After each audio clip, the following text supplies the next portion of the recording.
We are live. It is a new Sprint Ride Option podcast. I'm Andrew Pasquini, joined as always by Jason Aponte. And as you can tell, we have a special guest. It's the biggest game of the year against the 49ers' biggest rival. It is Bryce Coots of the Hawk's Eye podcast. Bryce, how you doing today? It's a lovely Friday, at least in California. Don't know how it is out in Jersey, but I hope everything's going well for you, Bryce. How's it going?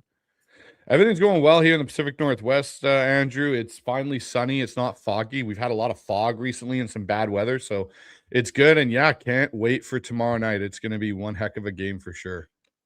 Man, it's really cold over here, 18 degrees in Jersey today. So it's really cold, but nothing's colder than Fernando Mendoza. Big win for Indiana yesterday. Yeah, big win for Indiana. I knew Indiana was going to win that game, but just my brain couldn't comprehend watching Indiana football beat Alabama football like that. So that's got to be a fun run for somebody like you, Jason. Your dad went to Indiana. They showed a graphic before the game yesterday that was like weeks at number one, and Alabama was like 80, how many ever, and there was just little one for Indiana. So congratulations! What a shout out Indiana to start the podcast. Yeah, you know what's funny too is if someone was in a coma for 15 years and they woke up and they turn on the Rose Bowl and Alabama's getting absolutely boat raced by the Indiana Hoosiers, they'd say, put me back in, put me back under, and it's just, you know what? Ohio State's out the way. It's starting to get clearer and clearer. They've got a shot to do the funniest thing in the world. I know my father is through the roof right now. Oh, yeah, I think Indiana's going to do it at this point, so we like it. But Jason, we are here to talk Niners Seahawks. And speaking of that weather, we're going to have a little bit Seattle weather in Santa Clara tomorrow night, which you can tell, Jay, you get two exact opposite reactions. Bryce is like, yep, I like that. Jason's like, nope, we don't like that. It's something that Niner fans haven't grown particularly fond of is weather games. I'm sure we'll discuss it here in a minute. But Bryce, I really wanted to start with to me, one of the biggest stories with the Seahawks, the quarterback position. And we have a very rare opportunity because we had you at the very start of the season. For those of you who remember, Bryce joined us week one to preview the Niners Seahawks game. We got to hear your thoughts on the start of the Sam Darnold era. It's almost like that was the job interview. Now we're here at the year-end recap. 1 year with Sam Darnold as your quarterback. What have you thought? What are your feelings on him in his first season in Seattle? Well, I'll be honest. I think Sam has done a fantastic job in Seattle in year one. He came into a new organization, new offense in a way. Yes, he had some, familiarity with it a little bit when he was in San Francisco. And obviously with Kevin O'Connell off the same tree, you kind of get a little bit of that same flavor. But Sam has played extremely well, again, behind not an all-star offensive line in any, shape or form here in Seattle. And yeah, there's been ups and downs, but the thing I think you can give Sam in this in comparison to what Gino did is there's a bit more consistency on the good than there is on the bad with Sam. And there's also a sense of he's a better leader in the building. Like there's been a massive shift in the cultural identity of Seattle where last year we still had a lot of, holdovers from the Pete. You had the DK, you had the Gino, and there was a lot of kind of friction there. And even into the point where you hear at the end of Gino's tenure, like, oh, yeah, he was texting Pete Carroll weekly, getting like opinions on stuff from Pete when Pete's not the head coach anymore. You look at and you flip now the calendar year and you've got Sam Darnold. Sam Darnold has put us in a much better position. Gino never got us over 9 wins in the time here. I think he got 10 wins one season. But it's basically been Sam just operating well enough and leading us down the field, leading us in these games. And there's always going to be questions about Sam. Me and Jason talked about it, yesterday to an extent, seeing ghosts and all these things. Like he may never live that down until he wins a Super Bowl. And I mean, like when he wins a Super Bowl, it's like a statement. He throws 7 touchdowns and lights the world on fire. And then maybe that'll calm down. But, even when you look at his Rams game this year where we, lost in SoFi and he threw the 4 interceptions, everyone's so quick to put the blame on Sam. And me and Jason talked about it yesterday. Like, I think there was more blame to put on Kubiak in some respects. I have no, issue with what Sam's done this year. I really like what Sam's done. And I've said from the beginning when he came into Seattle that I thought he was a physically upgraded version of Matt Hasselbeck, where he is good enough to win you a Super Bowl if the pieces are around. You ask him to do some of the things we've seen some of the great quarterbacks do and throw it 45, 50 times. you're really rolling that dice to see what that outcome's going to be. But if you can keep Sam under 35 pass attempts in a game and you give him a comparable run game to go along with it where he can lean on it throughout the game, and you give him a defense, Sam Darnold's going to win you games in the NFL. And I think that's a testament to what this year's been for Seattle.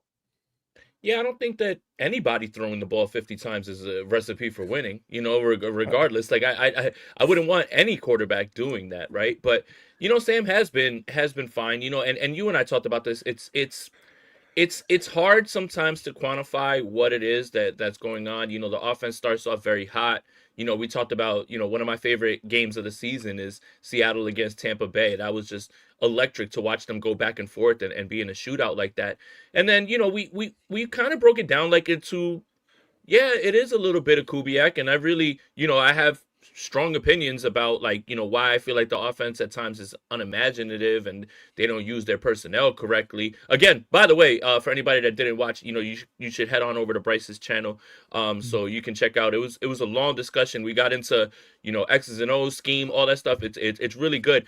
But again, if you're watching, and I know you are, Kubiak, just remember Rashid Shaheed is not a wide receiver, and Zach Charbonnet should get all of the touches. Don't give the ball to Kenneth Walker at all. Just remember that you're doing the right thing with that. Real quick, I wanted to pivot to something that I feel like I woke up to this morning. So there's something about this game that now has gotten very spicy. And what I mean by that is it's always a little spicy when it comes to 49ers Seahawks. But there's something about this game that I've noticed the Seahawks fans on Twitter, the Seahawks people are puffing their chest out, right? And that's good. I like that. I like that a lot. But what I woke up to this morning is now we've got beef between Seahawks coverage and 49ers coverage, and it's insane. I didn't realize that this game was going to get this spicy to the point that now we're counting beans and YouTube views, and we're basically having, look, get the kids out the room. We're having a dick measuring contest on Twitter right now. Like it's kind of crazy how this game has taken a life of its own outside of the high stakes that are already there. This one feels like now it's on 100 now because of what's going on between, Lombardi, Cone, Hawk Blogger. And look, to be fair, I've had my issues with Hawk Blogger and Evan Hill and those guys. What I will say about them is this: they are actual fans of the team. I will give them that. That I will give them. They are fans of the team. They cover the team, but they're fans of the team, right? There's no, hey, we're objective and we're this and that. Like, no.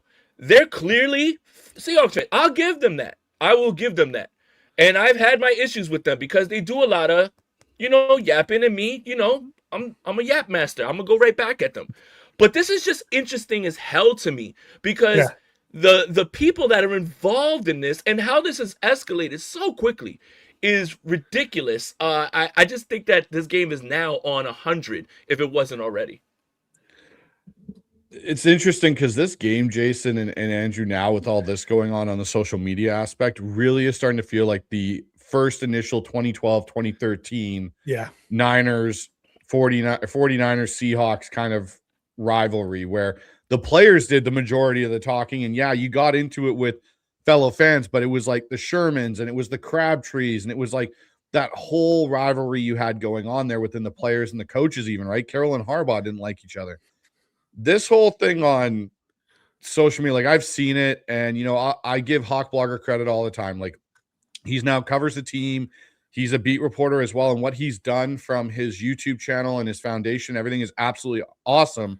But he's, to your point, Jason, he is a fan, and he's come out and said that on his show numerous times. I am a fan first. That is what I am, and then I'm everything else. And this whole thing of measuring the YouTube views, and it's getting all these people like, guys, really, are we really measuring YouTube views? Okay, you both have very successful channels. Like, great. Like, it has no bearing on this game, like none whatsoever. So you can go back at each other all you want over which month did what. And I'll say this. Hawk Blogger did make an interesting, a comment back about, hey, like, whoever wins the game, the other guy donates $1,000 to the, food bank at whatever city. He does a lot of things that are good for, 100%, like charities. I'll give him that. 100%. And so when he put that comment in, the response then from Lombardi was, that was so bad.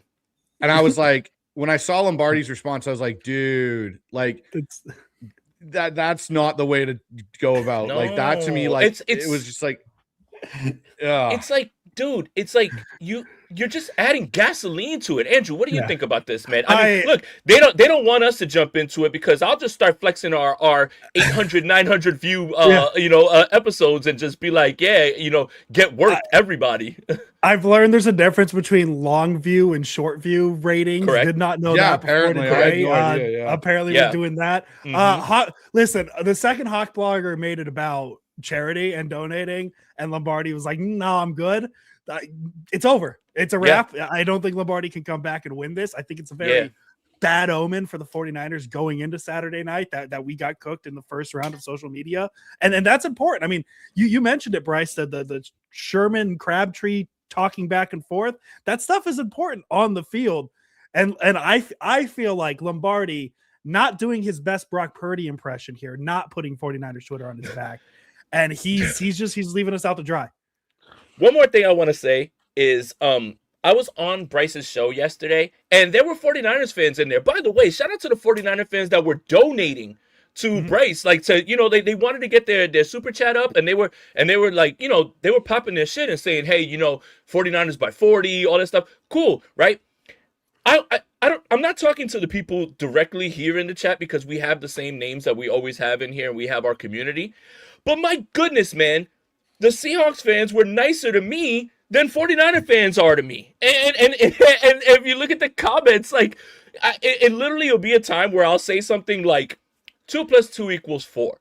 And someone in the comments will be like, oh, this fucking guy's an idiot. Why would you say something like that? Like, and it's insane to me to go on another, a show where their fans are being very nice. And then my own fan base at times, even talk shit about my children, like on in these comments. And it's just insane to me how good, the show it was. But like, again, the rivalry is alive and well. And it's now spilled over into this. And I just feel like, look, he says the one thing that I'll say, and then we can get back to the game and everything as well.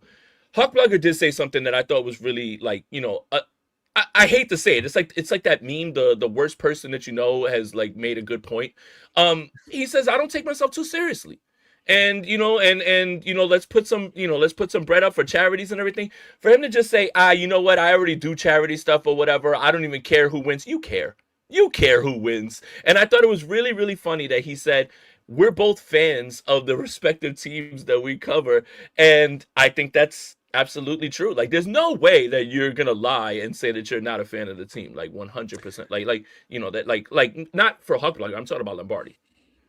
Well, 100%. And this is where the thing so, like, I think got so out of hand it was like, I think from Hawk Blogger's point of view, and again, I can't speak to it because, I'm not obviously involved in that conversation, but from what I saw, it's almost like Hawk Blogger was taking it as a fan's approach on social media. Yep. And Lombardi got super offended and was like, I'm going to show all these factual things and throw it back in your face that I'm better than you. And it was like that's not what this whole thing is about, but okay, cool. Yeah.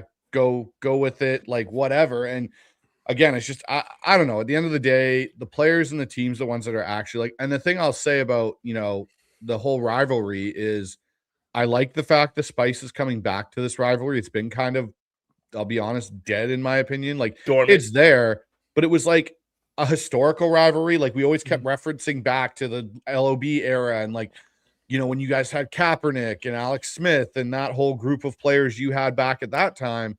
And it was like, yeah, Kyle Shanahan's kind of come in here and seasons outside of when he's, been super injured and the Niners have basically has kind of kicked the crap out of Seattle in a lot of ways when it's mattered most. It's nice to have that rivalry back. And I got asked this the other day. I said, they asked me, who do you think we have more of a rivalry with, the Rams or the Niners? And I said, to me, it's always the Niners. Like, I hate the Niners. Respectfully, I hate you guys and the Niners, right? Right. Like, it's just the way it is. The Rams, it's like, yeah, it's kind of the hip thing right now, but I've always despised the Niners. Like, that's the thing for me. Like, the Rams, we know, like, there was the Jeff Fisher era where they were like the annoying middle little brother where you were like, 8 yeah, and 8 okay. team. Yeah, right. Like, hey, okay, yeah, you kind of annoy us every once in a while and go back over in your corner and let the bigger kids play. That's how I kind of feel like right now. The weird thing is the Rams have kind of taken their steroids and now they want to be a part of the conversation and in the whole totality of it. And now you've got the Hawks and the Niners really vying for control of the division again, which is fun. Because I think if you look at the history of it, again, it's mainly been a Niners Seahawks division in some respects since 2003 when it all kind of came back together as the NFC West. I like that. Yeah, no, and to me, like as good as the Rams have gotten, and I think the Super Bowl helped. It's the game that gets me most excited is the Seahawks, and it is because we were in that era of, I mean, going back to Harbaugh and Carroll and all those games, and even going back to what was it, 2017 when the Niners won that throwaway game against the Seahawks, and we thought that it cost the Niners Nick Bosa, but hey, thank God the Arizona Cardinals exist and they took Kyler Murray in that draft.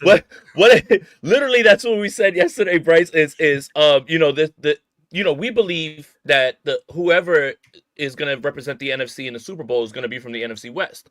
And there's 3 teams there, right? And they're going to be the ones that are fighting and jockeying for position, like the most part.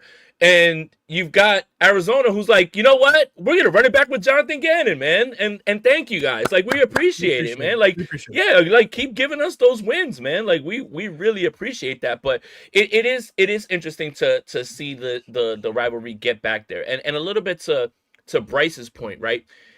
As a East Coast San Francisco 49er fan, I don't have the same feelings towards teams like Bay Area or California 49ers fans. Meaning, I don't give a shit about the Raiders. I've never cared about them. They've never done a thing to me. But I understand why you guys don't like them because of the whole Oakland thing and this and that. Okay, I get that part.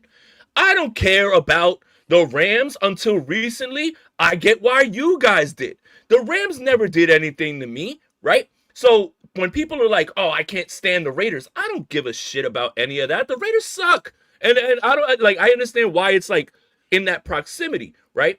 With Seattle's an AFC West transplant over to the NFC West, right? And I always remember them for being, those fire silver helmets and, those games against Joe Montana's Chiefs. And then the rivalry gets ratcheted up because of it's so crazy how it all happened.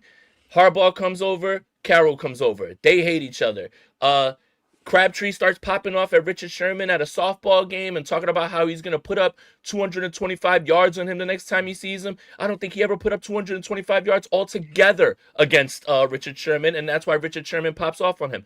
Kaepernick, Vernon Davis, that the Cam Chancellor hit that I'll still never fully believe that Vernon Davis ever really recovered from that hit. So it's good to see all this, but obviously everybody knows I'm all with the shits on social media. Like, I love shit talking. Like, I live for this. And now that it's kind of coming back, and now we're kind of seeing it with our media members and people who cover the team, man, I was already juiced for this game, but like, it needs to be Saturday already. Like, I need this game to happen already. But we definitely need to get into what, the game is about and less about, the outside stuff. But I really felt like it was important to talk about that because I literally woke up this morning and the first thing you do is, you get up, you brush your teeth and, you have your cup of coffee and, there's no more newspaper. So you just open up your phone and you start looking and I'm like, what on earth is happening? What like long views and short views and charities and what the hell's going on here, man? Like,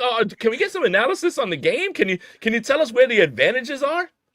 Oh man, yeah, it's been interesting. Like, I've just kind of followed it here and there, and I'm just like, this is still like, I was at a point, like, I saw it start yesterday after our show, Jason. I was like, oh, this will be interesting, and then like kind of forgot about it. Recorded another show late last night on a roundtable I do on the Hawks, and then woke up this morning, did the same thing. I'm like, this is still going on. Like, what is happening? Yeah. It's been fun. It's been fun to follow, and it gets the juices flowing. Let's transition here a little bit into the game. I do have one question that doesn't necessarily have to do with this game per se. It's something I've been sitting on for a few weeks now. I've mentioned it to Jason and Bryce. I want to bring it up to you because not only is tomorrow's game for the NFC West, not only is it for the number 1 seed in the NFC, it's who gets to claim the team of destiny play. And I kind of want to go back to this play that happened in the Rams game because it's this very weird situation where if the Niners win, they get to claim the 2-point conversion, the backwards pass 2-point conversion as their team of destiny play. But if Seattle wins, they obviously get to claim it. So I kind of want to get your thoughts on just that Rams game as a whole, because that Rams game is what put this game into motion. That's what put this game into everybody's view of week 18. It could be the Niners Seahawks for the number 1 seed. But then also specifically that play, because that's the type of play where if you're a team like the Seahawks, it's, oh man, if that's going, like that's going to be a play that if we win the Super Bowl, that's going to be a small play we remember. But if the Niners win tomorrow night, Niner fans can almost say the same thing of like, hey man, if that ball goes backwards or forwards 2 yards, we might not even be here as well. So what was your thoughts on that play and the Rams win to kind of set everything up for tomorrow night?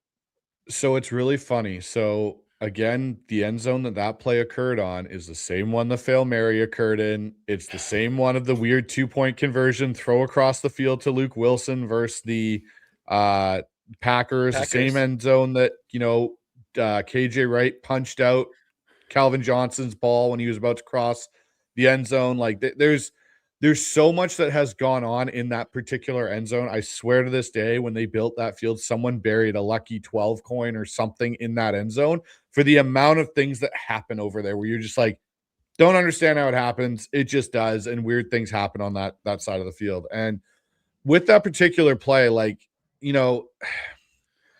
again, like I can see the frustration from Rams fans in the sense, well, we heard a whistle and it took until the following kickoff and all this, but the league has stated that any sort of play or scoring play can be reviewed.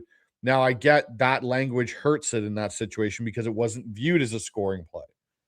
But this is kind of the thing I'll always say in football, like with coaching and stuff, is this is why you always grab every loose ball.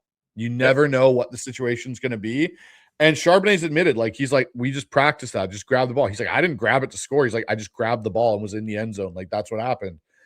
I'll say the play design was god awful, and it's again one of the Kubiak things that drives me nuts when you put Charbonnet and Walker on the field at the same time. Might be genius. It's like, oh yeah, sure, we'll go maybe genius on that one, Jason. We can agree to disagree on that because it's like every time he puts the two of them on the field, we end up going backwards in the wrong direction. But again, this was like a horseshoe was buried, and the thing for me with that game, Andrew, to be brutally honest, is I looked at that game and went, okay, this team's still a bit away from being where it needs to be if it can't hang and hold and be able to play with these teams. Because basically, like the Seahawks, again, it's been since the first time they played the Rams, this offense, in my opinion, has been the Achilles heel of this team in a lot of ways. And I get a lot of people go, oh, but their second halves, they're scoring 30 points, 24 plus points and a half and winning games like the Falcons game and the Panthers game and so on. But it's like, you're surviving because these teams aren't great. And when we walked into that game versus the Rams, we scored 7 in the first half. That was it. And then the Rams went on their spree, and it was 30-14 with 8 minutes left. Yeah. What saved us in that game was our defense played its worst game under Mike McDonald statistically in yards. Like, that was a horrible game. Like, Stafford went off and so did Nakua. But again, they got some stops when they needed it to, and Sam Darnold and Clint Kubiak kind of woke up. And me and Jason talked about a particular play in that game, which was a fantastic call, which was the corner post out of the tight end being reduced inside on the boot to the left. And you got the guy running back across in A.J. Barner, but it was the punt return. It was Rashid Shaheed's punt return that completely flipped that game. And the special teams in both of the Rams game and Seahawk matchups have had key plays. The punt, the Rams nailed to pin us on like the half-yard line for that last-minute drive, killed us, and the Rashid punt return. And then you got Sam Darnold into a groove. He started throwing, and I'll say this, there is a pass in that overtime drive that I think is the best pass of Sam Darnold's entire career. That was the deep out route to Cooper Kupp. Yep. Where he drops back, the entire interior of this pocket collapses, and he stands in there and wings that 20-yard out over and under the safety and corner and puts it where Cup's only going to get it. And I was shocked Cup got there and made the catch, actually, to be honest. But that was probably the best throw of Sam Darnold's career in a clutch moment where he needed to have it. And that's the thing with that game where I feel like it kind of broke the Rams a little bit we were up 30-14. And then we let this team back into the game and we couldn't stop the bleeding. Once the gate opened, it kind of didn't stop. Yeah. And yeah, to a point, like it's crazy to think that game you guys were pseudo not hating the Seahawks as much because it benefited the 49ers as much as it killed you inside to say that potentially. I think that and this game are going to be the defining games of the season for Seattle. I know that's not like some like massive take, but I think for two parts. One, that Seahawk game for Sam Darnold and for Mike McDonald was a get over a hump game because they couldn't beat the Rams with Stafford and McVay. Yeah. Couldn't do it the year before. Geno threw that game away in a lot of ways. They beat the Garoppolo Rams at the end of the year when it didn't matter. And then Garoppolo just wins, man. That's a big win.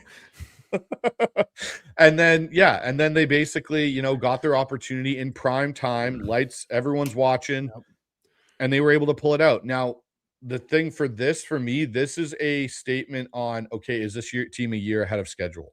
Because I had them on a 3-year rebuild track where I was like, the season they're having this year, I expect it to be next year. So if you beat the Niners and get the 1 seed, then in my opinion, you're kind of making a statement that you're ahead of schedule by a year in the Mike McDonald retool with John Schneider. Yeah. It's funny because that game is kind of like, it did expose a few things, and especially, about the Rams, is the fatal flaws of that team, is secondary, is special teams. And it bared itself out right the next week against Atlanta. Right? Like it's you can't dismiss games like that because after that 8-minute point, the Rams have they played like shit. Yeah. And a lot of that has to do with the things that they are trying to clean up, right? You fire your special teams coach after that's literally what I said. I was like, you shouldn't let that guy back on the bus because they've lost games off of special teams. They choked the Philly game away because of special teams. They let this game go, because of special teams. There's your fatal flaw right there. And what's funny is, for the first time, I think probably in 10, 15 years, the San Francisco 49ers special team is not an issue. And they haven't had a good special teams unit since Ted Ginn was their kick returner, right? So it's something that, like, the margins are so thin and the ways that you can lose games are so crazy because offense, defense, but that special team stuff, that is how teams get booted in the first round of playoff games, of playoffs, and if you don't think that it's important, let me give you another example, and if 49er fans walk with me, the 49ers don't move on to the NFC Championship game in Green Bay without special teams because the Green Bay Packers were awful. And I want to recount some things. The play before the half, Aaron Jones catches a pass out of the backfield. He's streaking by himself. Jaquiski Tartt tracks him down, tackles him. What happens? They hold him to a field goal. Jimmy Ward breaks through, blocks the field goal. And then we all know what happens with Jordan Willis. The blocked field goal, the 49ers didn't score a touchdown on offense. And they won that game and moved on in a game that they had no business. The Packers were the number 1 seed. No business with Jimmy Garoppolo winning. So the game that you guys just had with them, it highlights the things that can be a fatal flaw for the Rams. And if you think that special teams is something to just dismiss, that is how teams end up with an amazing season. They're rolling, and then you're out. And it doesn't matter who the opponent is. You have to have those little things down. No, and that's the thing. Seattle this year, like, I was ready after last season to fire Jay Harbaugh, our special teams coach. It was so bad last year with the punt returner, Chenault, D. Williams. Like, it was a nightmare in Seattle. LaVisca.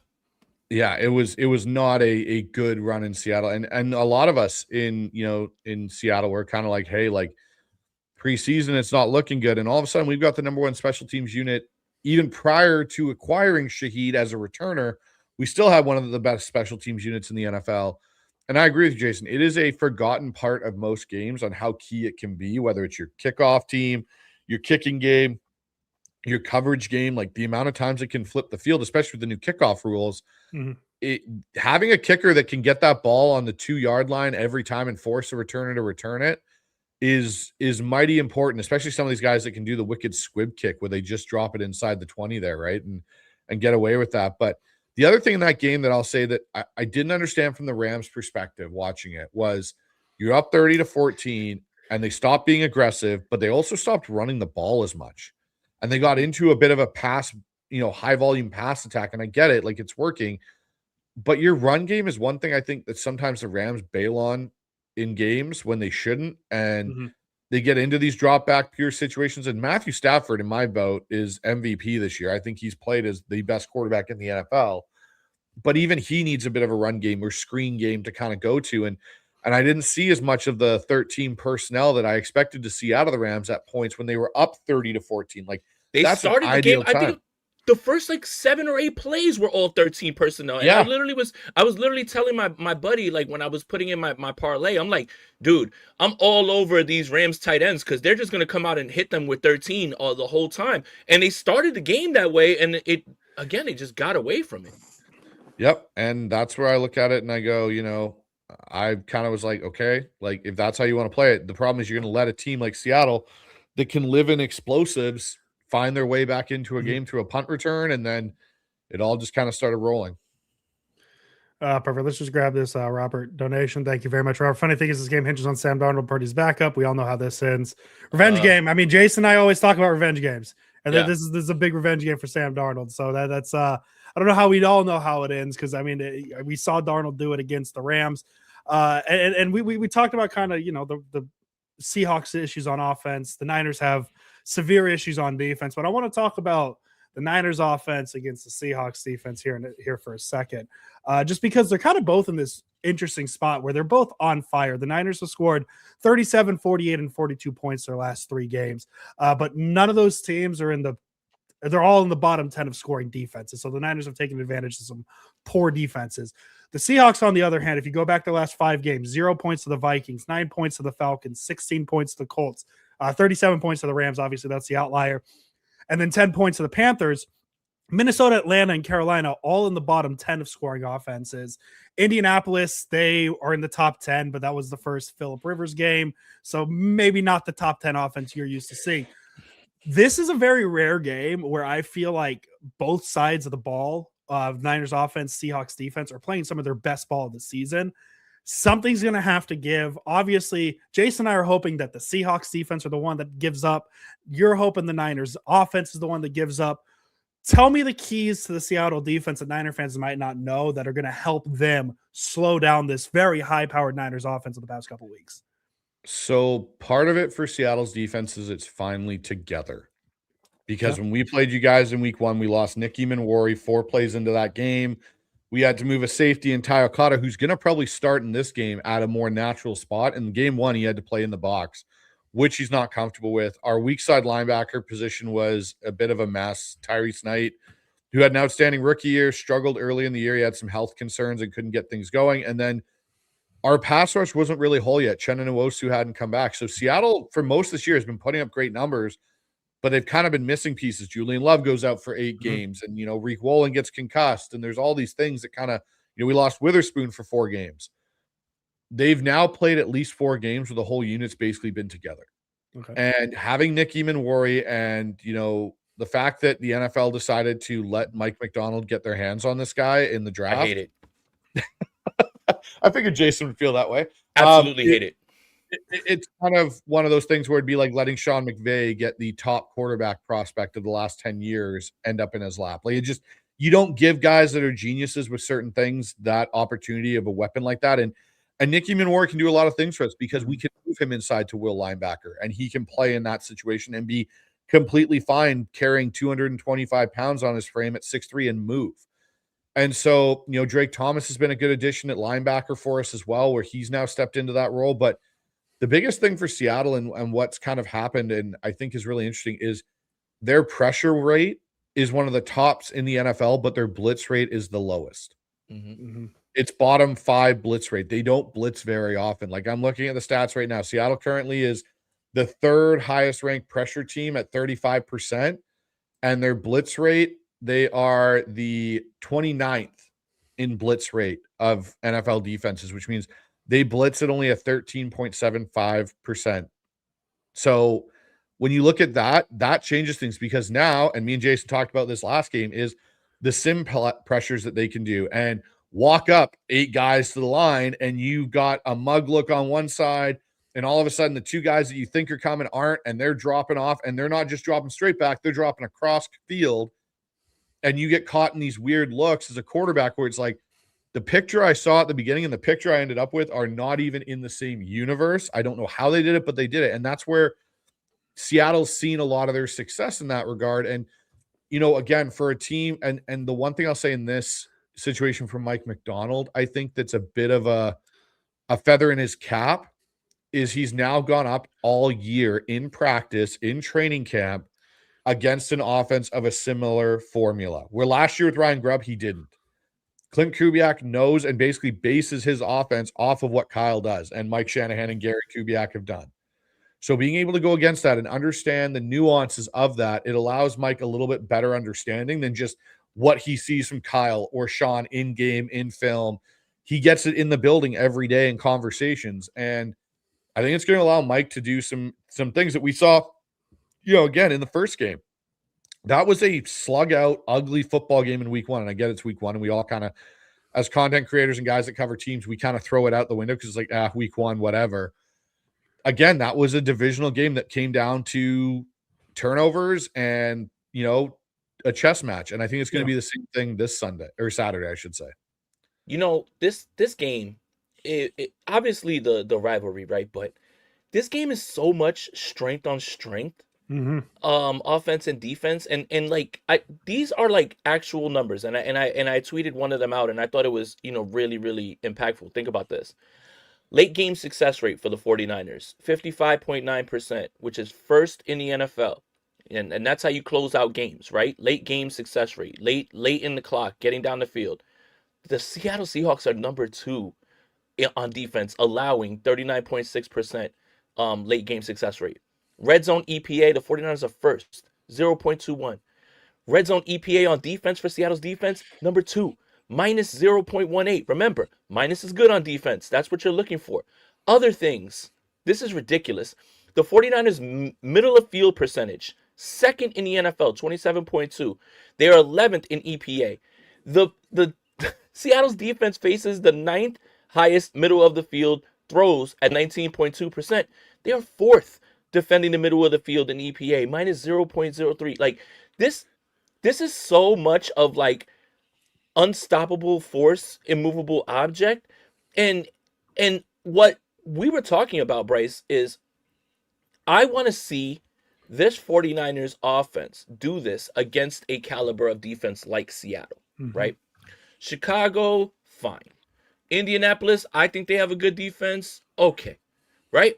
But I want to see them continue this against a defense that I literally have had such a high opinion of before they even played one game, based on, again, the Nick Worry thing is going to infuriate me forever, because now Mike Macdonald has his Kyle Hamilton guy that he can, move around, right? Like, that's annoying. That's really annoying. I don't like that. I hate when rivals draft well, right? Like, you had to get Zabel and Worry, right? Thank you. Like what are we doing here? But I've had a high opinion of them, and now, that week 1 game, it almost felt like it was at perfect timing because you hadn't figured it out. Now, we're here in week 18, bookending the season, and now you've got it figured out. And now the 49ers offense has got it figured out. So we really have like this clash of hot offense, hot defense. What the hell what's gonna shake here in this game?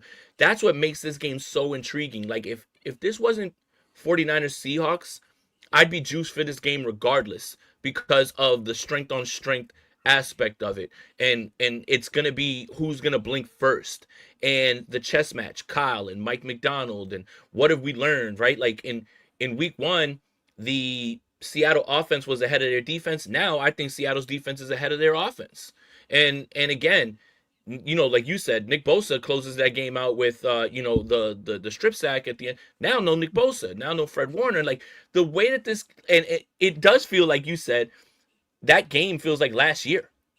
Like that game feels like a whole season ago, right? And now it's turned into this like strength on strength matchup, man. And the more that I dig into this, the more that I think about it, the more that I'm obviously because of watching them and everything, I'm just more and more excited for this game, and I just cannot wait to watch this play out because there's so much here to dissect. This is a football sickle's dream.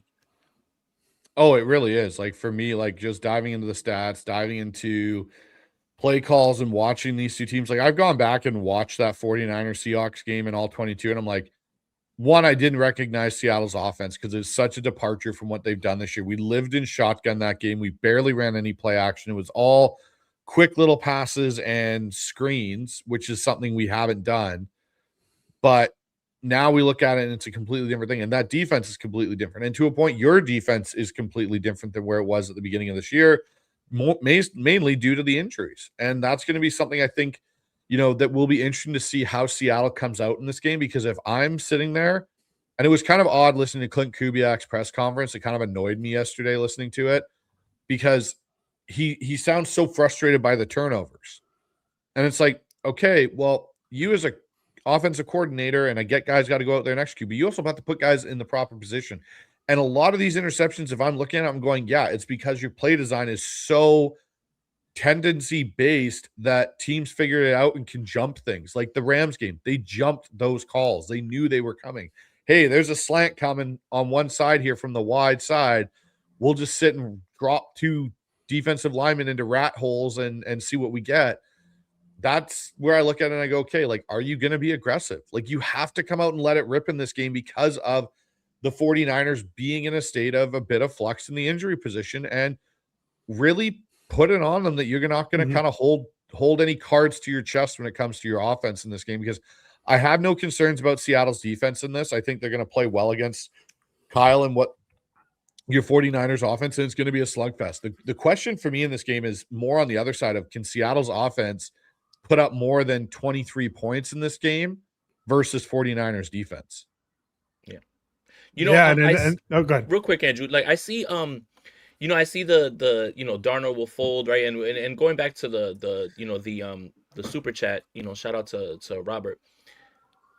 I think there is this hope that Darnold will fold, right? Like you're holding on to what you've seen in the past. And what I want to point out from last season is that Rams game, with Minnesota, the Rams were so good up front and got so much pressure interior, right? Getting into Darnold's face. That is something that I wouldn't want to make it seem like Sam Darnold is out here in clean pockets throwing interception after interception after interception. It's not like that. It was the Rams doing a great job up front, whipping the interior on him and getting in his face. That's where you're going to have your success, right? So I think there's this hope that guy will be there, but you're forgetting that the 49ers might not have the pass rush to duplicate that. And I'm not trying to throw water on the fire or anything like that. I'm not trying to, be a Debbie Downer or anything like that. I think there's this overarching narrative that has kind of taken on a life of its own, that Sam Darnold is throwing interceptions from clean pockets with no pressure. And that's not true. That's just not true at all. So I want to make sure that it's this holding on to hope that Sam will see ghosts or whatever it is, and he'll turn. It's a little bit of, please don't let him hoop in this game because we won't be able to deal with that. I think it's bordering on a little bit of cope, just a little bit. Well, and the thing is with the Sam Darnold conversation is he's currently right now 12th in the NFL in pressure rate. So he's getting pressured at 12. He's not top 12. You go to his blitz rate, and when he's getting blitzed, and you look at that number, he's number 2 in the NFL for blitz rate, and it's increased. So in the last game versus Carolina, they blitzed him on 41% of his dropbacks. Doesn't matter what quarterback. If you look at that and I go, okay, the only other quarterback that saw relatively the two guys that saw us close to that percentage of blitz last week was Jalen Hurts versus Buffalo and Jared Goff. Those are the two guys. Everyone else is down like in the 20 range, 20% blitz rate. If I go and look at for Brock Purdy in here, again, you're not seeing it. You're not seeing this massive blitz rate because I think teams have figured out with Seattle, hey, if we, to your point, Jason, get pressure on Sam Darnold, that's how we then create those turnovers. If we sit back and we don't pressure him, then we're in trouble because he's going to be able to move the ball down the field, which to a point, the Rams even did in that Thursday night game in the fourth quarter. They didn't pressure Sam nearly as much as they had early on in the game, and you let Sam kind of go to work. Yeah, and the people saying, Darnold's going to fold, the issue with that is the Niners got to make him fold, and the Niners defense hasn't shown that. I see a lot of people mentioning Seahawks are down to their third string left tackle. I don't even want to talk about that because I want to just imagine the Niners can get any type of pressure at this point. Who cares? And they could be down to you and me, Pasquini, at this point. What does it mean? And the Niners defense, it's all not working. There's no pass rush. I've closed my eyes and imagined Jackson Smith and Jigba running wide open in this secondary so many times this week because of the secondary. And even too, and this is going to be a compliment, it's going to start as a negative Seahawks stat, Bryce, but bear with me here. Even if Darnold does fold and the Niners force turnovers, Seattle has the second highest turnover rate this season. They have the second most turnovers in the league behind Jason Aponte's Minnesota Vikings. And hell yeah. And yet the Seahawks are 6-3 in games where they turn the ball over 2 times or more, and they're 11-3 in games they turn the ball over once. And that is a compliment to this defense because the Seahawks defense has allowed the second fewest points in the league. So even if Darnold does fold, which could happen, might not, I don't think the Niners I think this is Bryce, this is going to sound like a dumb football guy talk, but the only way the Niners win these games over the last few weeks is by outscoring their opponents. And that sounds dumb, but it's literally what they've had to do. You saw the Bears game. You saw the Colts game to an extent. I think this is going to be another one of those games where the Niners are going to have to outscore the Seahawks. But it's going to be tough because, yes, Darnold could throw 2 interceptions and then the Niners could get a fumble. You still got to score against one of the toughest defenses in the league. So that's my thing is I understand the thought of Darnold folding and yada, yada, yada, but it comes down to, can the Niners make him fold? And I've seen nothing the past month that makes me believe that the Niners can make me fold dropping back there. So I don't know what question I have off of that. It's really more of a compliment to the Seahawks of yeah, they turn the ball over a shit ton. Their defense doesn't care. Well, and that's kind of the thing for me when I'm looking at this game, and Jason and me, Andrew, kind of talked on it the other night, was it comes down to your defense versus Seahawks offense more than it comes down to your offense versus because I look at the offense of the 49ers and the Seahawks defense, and I go, okay, it's a wash. 2 elite units. They're going to get theirs on each side, but it's a wash. Let's now go look at the other side where we've got a struggling Niners defense and a struggling Seahawks offense. Which one of them is going to break first or break through and start playing better football is going to really be the tell in this game because, again, the special team units are even, and I'd wash them as well.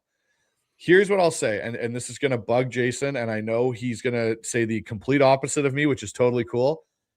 The key in this game is how involved Seattle can get Rashid Shaheed in their offense. No. That's absolutely the key. Not. It's because if they can get him more involved where he's seeing, say, 8 targets and has 5 catches for 75 yards, that probably means JSN is over 100 yards because it started to take away some of the eye on JSN because Shaheed gets involved. And, Barner needs at least 5 catches in this game to be a factor. And then, you know what? The other part of this is you guys want to play the wide 9, which Salah likes, and you guys were better suited at the beginning of the year to play it because you had the personnel with Bosa and Michael Williams and so on. This is a prime time to get K9 going and let him hit those cutback lanes that'll open up in the zone run. And this is exactly my point. Jason does not. I hate all this. I don't like any of this. Actually, this is terrible. like, all right, here's the thing. And, obviously we were joking about it, and it's just, the part of the issues on offense is the personnel usage, right? Um, like, I understand the natural game of football now is you want to have two running backs and you want to be able to rotate guys, unless your name is Christian McCaffrey, right? Um, but if Seattle wakes up and realizes that Rashid Shaheed is not just a punt returner, and they should be getting Kenneth Walker the ball far more and stop involving Charbonnet, things are gonna get really bad. I again, Kubiak, if you're watching this, just remember Shaheed can only return punts, and you should give Zach Charbonnet all of the work. Like, don't even, you know what? I think the best thing to do is bench Kenneth Walker It's a healthy as a stretch. Make sure he's healthy for right. the playoffs. He is. Yeah, that's it. And for me as a loyal Seattle fan, I need to make sure that he's good for the playoffs, right? Like, and I don't want to use him in this game, but no. And the thing about it is if Shaheed's involved, right, and we've seen it time after time after time, safeties pulling the top off this defense, right? The thing is even the threat of that can open up things underneath for JSN, right? And everybody else. And I think that part is the part that worries me the most, because no matter who has been on the field doesn't mean that they have to necessarily be a burner. You're seeing the back of number 6 and 27's jersey way too much, and they're just chasing, right? There's different reasons for that. Either misplay or just, completely out of position. But the idea of, Rashid Shaheed being able to get loose a little bit is just going to open up so many more things and just add that added stress to a secondary that we're already a little weary of is very scary. And like you said, if Shaheed is catching the football and now you have to even have an inkling of where 22 is on the field, then JSN's going to be able to do whatever he wants in this game, right? Because you're not going to be able to allocate anything to him like that. And, we talked about it. Robert Saleh, basically, he threw some water on the idea of, like, Diamador Lenore following him. And I loved his answer because it was very detailed and it made a lot of sense. And I think that everybody should listen to that, because it's really important to understand that you can't have Upton Stout playing deep third corner outside. Like, he's a nickel guy. Like, techniques change and everything. But the idea that, that Shaheed could be somebody who is downfield, even just taking eyes, even just making the defense stress even more, just makes me worry a little bit more about JSN and whoever it is that's going to be lined up against him. The other thing for me that it starts to, bring to light is that's an opportunity. If those two are going, and AJ Barner's your third check down guy. And you notice how I haven't mentioned Cooper Kupp at all in this, because I don't really view Cooper Kupp as the third option for you guys. Really. He's been better as a coach for the receivers than he has been the player that he once was, which is fine and what I kind of expect him to be anyways. It should open running lanes for Ken Walker, because you won't be able to commit anybody to the box. And, I know this isn't a Seahawks pod, but one thing that drives me nuts, Jason, I know it drives you nuts about the usage between these two. Ken Walker is third in the NFL at forced missed tackles. Yep. He has 77 currently. The only two running backs that are better than him in the NFL are Jonathan Taylor and Bijan Robinson at making people miss tackles. When you go and you look at the explosive run for the Kenneth Walker, again, he is a top 10 NFL running back in explosive runs. Again, the guys above him, James Cook, Derrick Henry, Jonathan Taylor, Robinson, and Devon Achane. Yet we want to keep him in this timeshare with Zach Charbonnet. And this is where it drives me nuts. I'm cool with Charbonnet being the goal line vulture back. That's fine, whatever. Stop taking him out in the middle of the field. Stop taking him out where you can get him involved in the passing game. It makes no sense. And listening to even Kubiak talk about it yesterday about the hot hand and this, that, and saying, well, we view that we have two number one running backs. It's like, no, you have a number one running back, and then you have a 1B, 1C running back in Charbonnet. If Ken goes down, he's a fine replacement. But the things Ken gives you are way more valuable than what Charbonnet does. Well, we're almost there, guys. Almost there. Saturday night, Niners, Seahawks, number 1 seed on the line. We're gonna get to the predictions portion here. Jason, we usually do the NFL predictions around the league right now. I'm only going to pick a handful of games, Bryce, if you'd like to join us, because there's so many games that just have no meaning on anything. So we'll stick to some of the more important games. Unless you guys want to give me a thorough breakdown of like the Browns versus the Bengals, we could talk about it if you want, but we don't need to. So let's start. We'll save the big game, obviously our game, for last. Let's start with Panthers Buccaneers, which this game's kind of taken on a life of its own. If you pick the Panthers, I won't make you pick another game, but if you pick the Buccaneers, you have to pick the Saints and Falcons game, because apparently the Falcons can mess that up.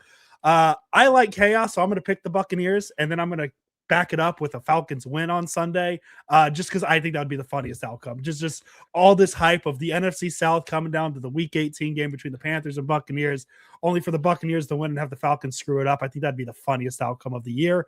So I'm going to take the Buccaneers on Saturday, Falcons on Sunday. Jason, I'll let you go with the Panthers Buccaneers first. Listen to me. If the Buccaneers lose this game, do not let Todd Bowles back on the bus. Okay? Enough.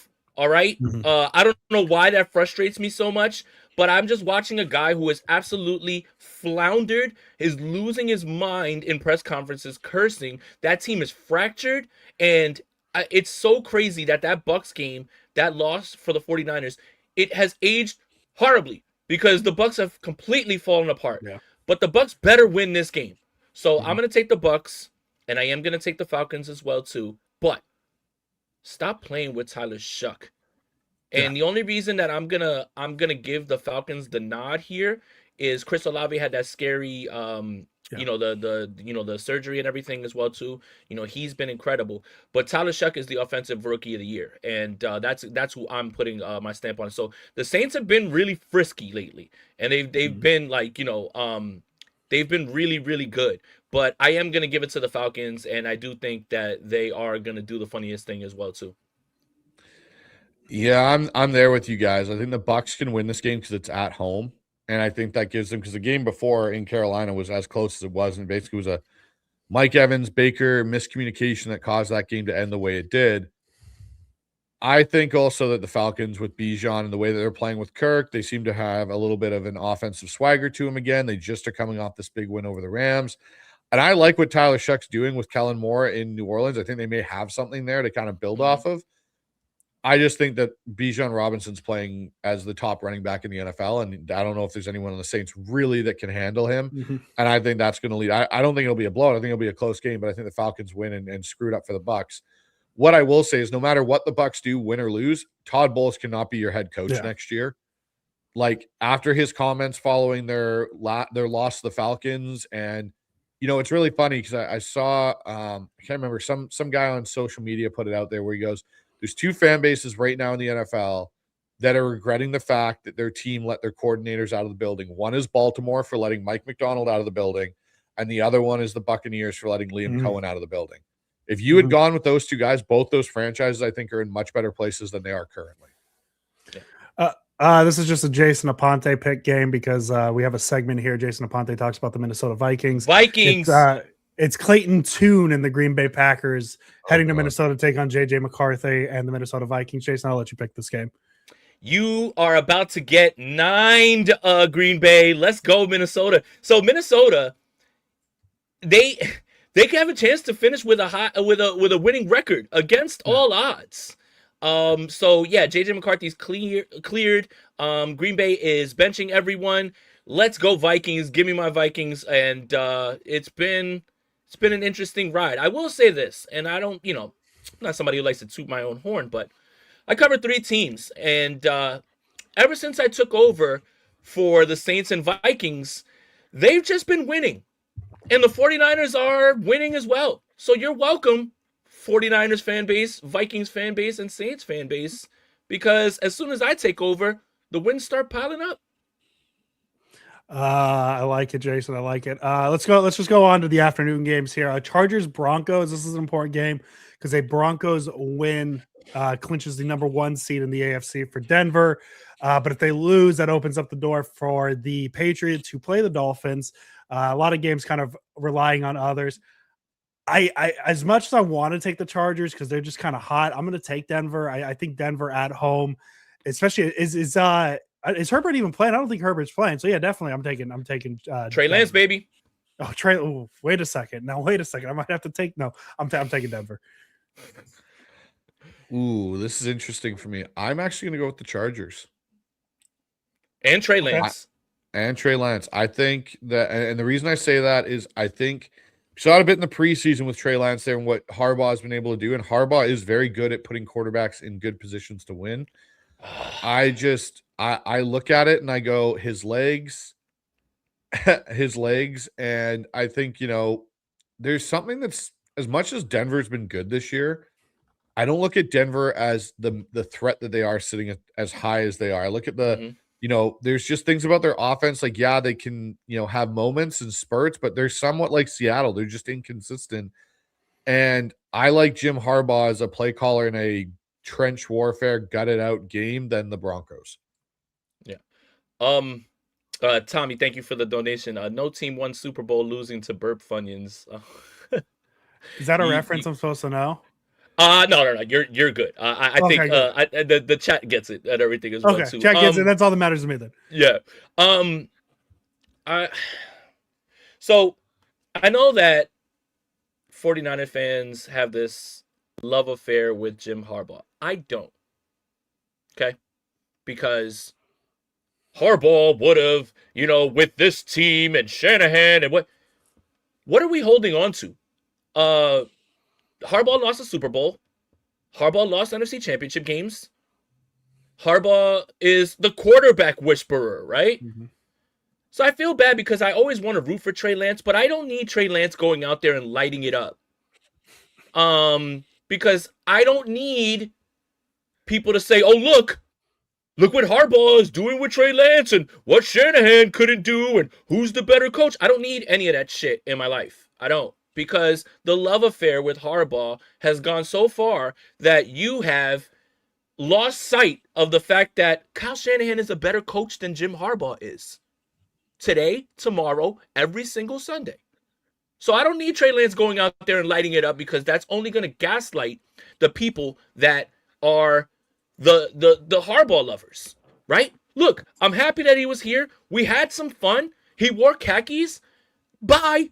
What exactly did you do that makes me believe that you would do something different than you did with your time here? You lost in the Super Bowl.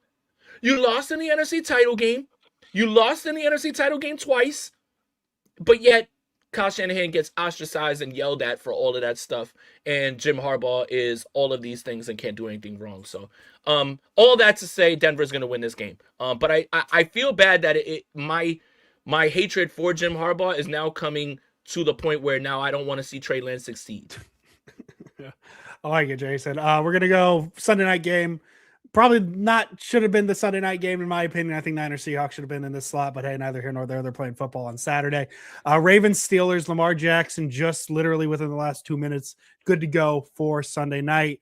Winner wins the AFC North. Loser is out of the playoffs. Could be Aaron Rodgers' last game of his career. Another little caveat to that. I'm gonna go Baltimore. I feel like they kind of figured something out last week against Green Bay. Using Derrick Henry as much as they did, getting Lamar Jackson back is going to help. I'm gonna go Baltimore over the Steelers in this one. Yeah, Baltimore. I just have a tough time. I have a tough time. Listen to me. And we're talking about people that are living off of reputation. Both of these coaches need this game so badly. Mm-hmm. I'm done with the Mike Tomlin shit. Because he won a Super Bowl when Obama was in office. I'm done with it. I'm done with it. Again, if Tomlin was the coach, they would have won a Super. No, he's a mid coach. It's time to get rid of him. And John Harbaugh, you're living off of your brother, and you continuously get bounced. So also won a Super Bowl in the Obama era. Exactly. This is true. Both of you guys are on pack watch. Both of you. I don't want to hear any more about Harbaugh and Tomlin. I don't want to hear about it anymore. 8-8, 9-8. If the 49ers with Kyle Shanahan hadn't won a playoff game since Barack Obama was in office, you would have wanted him out. Mike Tomlin, it's over. Give it up. Harbaugh, it's over. Give it up. One of you guys, if you lose this game, has to go. And you have to start over. You have to start. It's enough already. And you're living off of a reputation from decades ago, it feels like. So, yeah, this better be Baltimore. Or, I mean, I'm not a Ravens fan or anything like that, but I'm going to start beating the Hardball's got to go, and you've got to go in another direction, Drum. So I'm going to be different than both of you, and I'm going to take the Steelers in this one. And the reason I'm taking the Steelers is if Huntley was playing for Baltimore, I would have picked Baltimore. Ooh. Damn. Ooh, and the reason I say that is I think he's better suited in some respects to run the offense they did versus Green Bay. And you saw it. He's fine with that. There's things with Lamar that I've seen this year where I go, I don't know if Lamar is regressing and not the same quarterback he once was. I think that's becoming more and more true. I don't know. I just look at it with, the defense that Pittsburgh plays. They've had moments of being really good in tight games versus Lamar Jackson. And I think Huntley can be a better rhythm thrower off of play action and such than Lamar. I'm going to take Pittsburgh. I think it'll be close, but I'm going to take Pittsburgh in that game because of that. I like it. It could be a double loser leaves town game because it could be a situation where the loser of this game fires their coach, and then whoever loses in the first round of the playoffs, if it's an embarrassing fashion, could fire their coach as well. Hang the banner. We had another winning season and lost in the wild card round. Steelers, hang the banner. Shout out Mike Tomlin. Let's get to it. Saturday night, 5 p.m. in Santa Clara. Weather might be a little wet, might not. We'll find out when we get there. Seattle 1.5 point favorite, over under 47.5. The 13-3 Seattle Seahawks take on the 12-4 49ers. I think we know what is at stake in this game. Jason, I think it shouldn't come as a surprise. You, Bryce, shouldn't come as a surprise. I'm going to pick the San Francisco 49ers to win this game. Maybe a little biased. Listen, I haven't really said it on Twitter much. I'm very concerned about the uniform situation, Jason. I do not like the rivalry uniforms in this this big of a game. If this was a week 12 Niners Seahawks game, wear the uniforms all you want, but in this magnitude, I don't feel great about it. But the Niners are going to overcome. They've overcome much more than some black uniforms this season. I'm going to go 49ers 21. Seattle 17. I think it's going to be a close, low-scoring game. I think the Niners offense is going to do just enough. Bryce, I'll let you pick so we can have a Niners winning to close the show. Fair enough. So I picked on our show yesterday with Jason 27-24 Seahawks with Jason Meyer hitting a game-winning field goal, and I'm actually changing that slightly. Okay. I think it's going to be 27-20 Seahawks with Sam Darnold actually leading the team down the field like he did versus the Rams in overtime for a winning touchdown at the end of regulation to seal that game and to win that game. There's just things that I think if it is bad weather, I think Darnold kind of is a bit better in bad weather than Purdy. We've seen it. And I also think that Seattle's offense will do enough to get by this 49ers defense. I think it's going to be amazing to watch Niners offense versus Seahawks defense and see that chess match, but I'm going to be more interested in seeing how Saleh and Kubiak duke it out to figure out how Saleh is going to try and put Kubiak in the blender again if he can. Yeah. Real quick, too, about the uniforms. Basically, this is how it works. If the 49ers win, the uniforms are fire. If they lose, burn them shits and never, see them again, right? And I feel bad for the people who bought the jersey itself, because depending on the outcome of this game, you may never want to look at that jersey again. So it was, I understand, some people really liked it. I hated them since the first time I saw them. I hate them now. I don't think they look good. I think they look like Temu jerseys. But if they win, Andrew and I have already committed to the bit, and we will buy the jerseys, but they have to win. Buying that jersey before this game, knowing what could possibly be at stake, and then not being able to look at that jersey again, and you spent how much on it? It's ballsy. I'll give you that. It's ballsy, but that's what's dependent here. 28-21 49ers. It's going to come down to bend but don't break on defense. The 49ers in late game situations have been really good in the red zone, and I'll give them that. I will give them that with Robert Saleh as well too on defenses. When you're a zone coverage scheme, right? You're fine with giving up yards. You're fine with giving up, plays in front of you. It's just when you get there and you shorten the field is when can you make a play? Can you hold them to field goals? I do think that this game, one way or another, is going to come down to a final drive, whether it's Purdy, going down the field and having to get it done, or one more defensive stand, kind of like we saw. It would be really nice if we had Nick Bosa in this game to make, like what you called it, an all-pro play at the end of the game. But I'm going to stick to 28-21, and I think that the 49ers defense does just enough. Stop Purdy can't beat anyone. Rod, you lost to the fucking Falcons. Shut up, man. Like, enough, dude. like it just, the ball's on you to be in here and be telling us about the Rams, and then telling us that Ahkello Witherspoon is coming back, and that's what you should be excited about. Like, you have to have a humiliation ritual or a humiliation kink. Like, you're in here talking to 49ers fans, and you lost to Kirk Cousins in Atlanta. This is ridiculous, dude. Just enjoy the show, and you wish you were playing in this game. And if you weren't a choke artist like you were against Seattle, you might be in this game, but you're not. And fine, Lake, whatever. He's one secondary member. There's other guys. Throw at Emmanuel Forbes. He weighs 25 pounds. Throw at the other guy. Stop acting like I don't know your team. Leave us alone. We're not worried about you. And prepare for your flight to Carolina and try and win that. Hey, and that's a tough place to win. Didn't the Rams lose in Carolina earlier this season? Or am I mixing them up? Could you imagine losing to Carolina and Atlanta? Man, it couldn't be me. Well, here's the caveat, though. Just an FYI, if Seattle loses, he doesn't get to go to Carolina. We do. That's true. Yeah, that's true. That's true too. He's going. Mm-hmm. Yeah. Oh, he's going to Philly. Yeah. Interesting. Yo, listen to me. Listen to me. This... And thank you for the donation, Robert. I know we're going a little long. I'm sorry, Andrew. Darnold will see most with a clean pocket. Maybe, but that's not really been his MO, really. Like, watching him. Let me tell you something. If the Los Angeles Rams get bounced by that DoorDasher Jalen Hurts, you will never hear the end of it. Ever. Ever. So please, you better handle business. And I better not see you in this chat talking crazy if you let the guy who twice this year has had second halves with 0 passing yards beat you. Please, for your own sake, take care of business, because I will never let you live that down. Ever. Never. And I know Jason, he will absolutely not. So we're going to get out of here. We're at about an hour 15. Bryce, before we get out of here, just let the people know where they can find you. Just give you what we can. Yeah, in case anyone wants to listen to Seattle Seahawks content, I'm sure from the Niner Nation. But he's great. Yeah, he's great. Yeah, we love Bryce.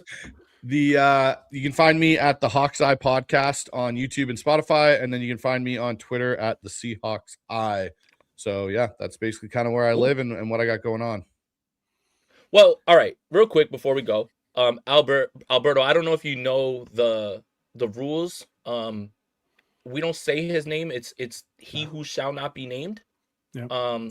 So let me ask you guys, if he who shall not be named would have made the field goals in week 1, would the conversation be different? Yes, and no. Again, ebbs and flows of the game. You don't know how that affects things, right? You don't know how it goes, right? And again, week 1 is so weird with trying to get things going, right? It's hard to take anything away from week 1, right? And that's why it's easy in hindsight to look and say, hey, if he makes the kicks, things are a little bit different. But you don't know, score changes, play calling tendencies change, and your aggressiveness, and obviously you want more points, but I don't know if it was all that. I think that game worked out exactly how it was supposed to. Yeah. Well, and I'll say that on the flip side of that, if JSN doesn't fumble before when we're moving the ball down at half, or if Bosa doesn't run Abe Lucas into Sam Darnold's lap, the game might have been different in that regard. It's right. That whole thing of what you wish could have happened but didn't happen, and it happened the way it did. At the end of the day, Seattle didn't make enough plays to win that game, and you guys did at the end of the day. And so we'll see who makes more plays on Saturday. Yeah, that's almost 24 hours away from kickoff, Bryce. We really appreciate you. Thank you very much for joining. It's been a fun season. Good luck. Just not too much good luck tomorrow. Just enough to entertain you for a Saturday night, but not too much to celebrate. I will say this. I hope you have a good time. there. That's all I'll say. You know what Yeah, I mean? I agree. It's the same yeah. to you guys. I hope you have a good time and just, maybe you guys enjoy sitting in 6th spot when it's all said and done on Saturday. We'll find out what happens. Hey, we'll have a good time, everybody. We'll be back tomorrow, post game, instant reaction, win or lose. Bryce, thank you again. Jason Aponte, as always. Let's Thanks, go guys. Niners. Let's go Niners. And Bryce, thank you again. Thanks.